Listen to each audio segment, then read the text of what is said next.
Well, good evening, friends. Mark Holmes here, and as always, I want to thank you guys for watching, commenting, subscribing, being part of the Jobu Sports Report. Without you guys and you ladies, this literally does not work. It's the end of another day, and I'm happy I was here for it. And I pray that tomorrow I'll be here for another one. But if I'm not, I'm thankful for today. I got a lot of things done. So my good buddy Daniel Hernandez, and I think he's going to be here for our draft get together. We're going to have a few people, not too many people, still dealing with this pandemic and trying to figure out what's what and who's who. So we have some news about the pandemic. I told you a few days ago that the NFLPA was basically encouraging all of the players to boycott in-person voluntary OTAs. They're technically voluntary. Yeah, okay. Thus far, the Denver Broncos and now the Tampa Bay Buccaneers have both opted out of in-person OTAs. They're going to be doing the virtual reality ones.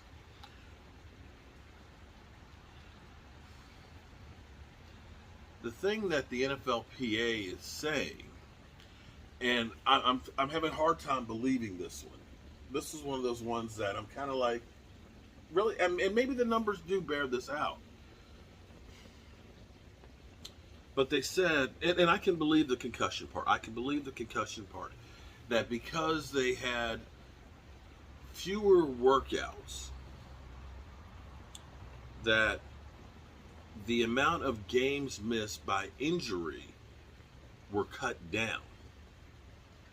Now, being a Dallas Cowboy fan, that's kind of hard to believe because we had Lyle Collins who couldn't get out the gate. We had Tyron Smith only play 2 games. We had Joe Looney get hurt early. We had Zach Martin miss time. Connor Williams is the only guy on the offensive line who was a starter who didn't miss time. We lost Dak Prescott. Zeke played like he was injured. We had Andy Dalton knock the F out.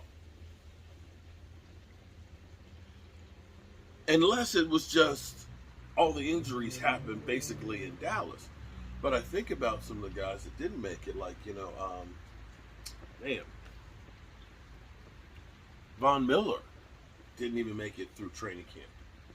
So they're encouraging the players to say, work from home. Even though we are beginning to kind of open things up again, I think Disney World's opening up. I think it's 100 days until the Olympics. We made it through the season.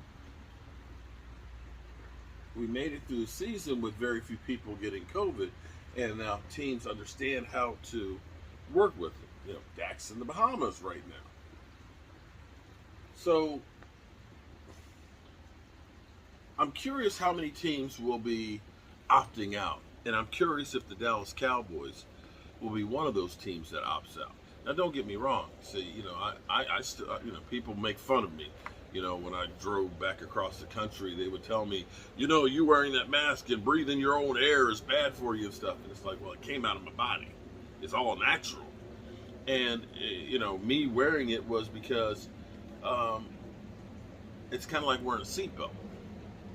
Every time I go out, I don't expect to be in an accident. In fact, I've been going out every day pretty much in my vehicle and wearing my seatbelt, but chances of me being in an accident aren't real good. However, if I am in an accident, me wearing my seatbelt was a good thing because it might have saved my life. Now, maybe wearing my mask, I didn't need it. I might not have. But, it's kind of like car insurance. 364 days a year, I'm driving around car insurance and don't need it.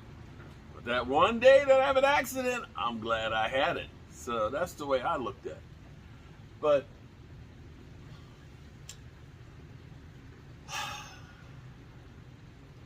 I'm betting that the Dallas Cowboys, that they will end up not opting out. I think that those guys are such a tight-knit group.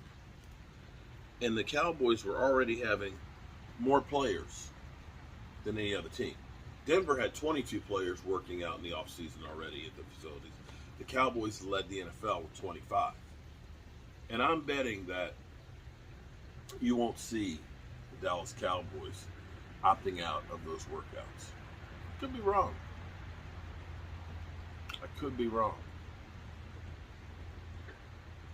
But I think it's the thing that kills me is this. If they're saying that the practicing and all that leads to more injuries and, brain trauma and stuff, I think about what we did in high school. We had a morning practice, full pads, and we hit. Then we'd have a special teams practice right after lunch. And then we'd have an evening practice. All these practices were live, three times a day. Now, the first 5 days were shorts and t-shirts. But after that, it was hit and hit and hit. And we did Oklahoma drills that were live. We did bull in a cage. That's where one guy's in the middle and you got everybody else circling around him and they call out a name, boom, hit. Another one, boom, you turn around, boom. You're getting hit all over the place. Hell, we used to have the monster, which was like a spring-loaded dummy that would come flying at you and you had to wrap up and tackle it and drive it back. Maybe that's why maybe that's what happened to me. Maybe that's why my brain got scrambled. And I won't even talk about it, JMU. Damn.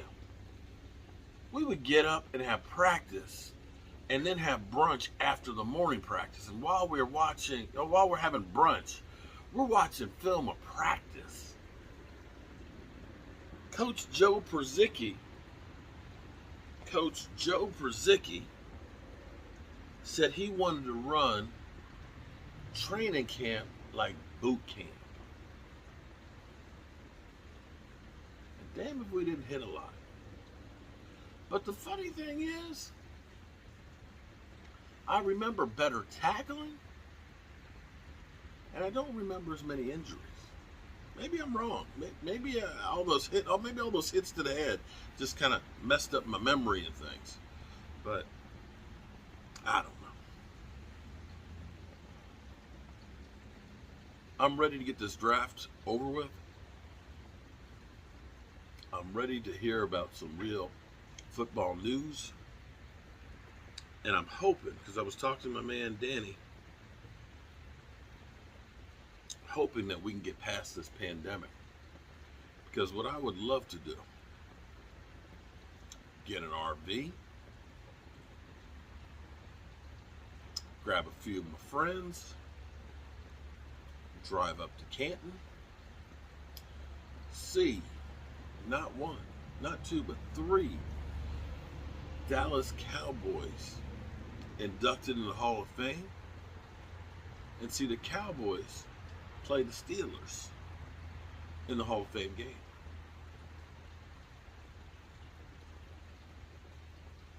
I would love to get back to a sense of normalcy. Well, anyway,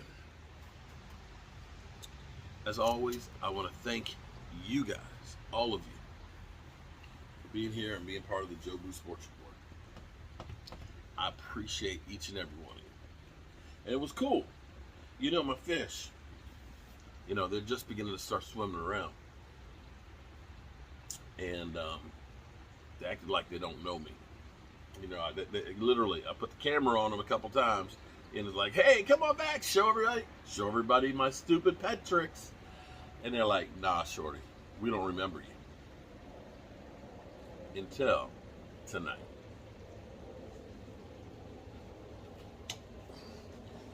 God bless each and every one of you guys. Derek, I don't know if you're watching, Derek from Megabytes. Derek takes care of my website and stuff. They built it.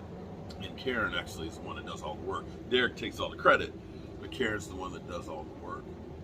And Karen lost a family member today. She had been working on getting the Joe Barty's, the mini ones, on the site. She got them on the site, and Derek told me today, he said, Mark, I don't know if Karen's going to get your stuff done for you today. She lost a member of her family. She ended up putting it on there. So, Karen, my thoughts and prayers are with you and your family. It's been this past year plus. It's like everybody's been touched by losing somebody. Yeah. That's why I'm thankful for each day that I got. I'll see y'all in the morning.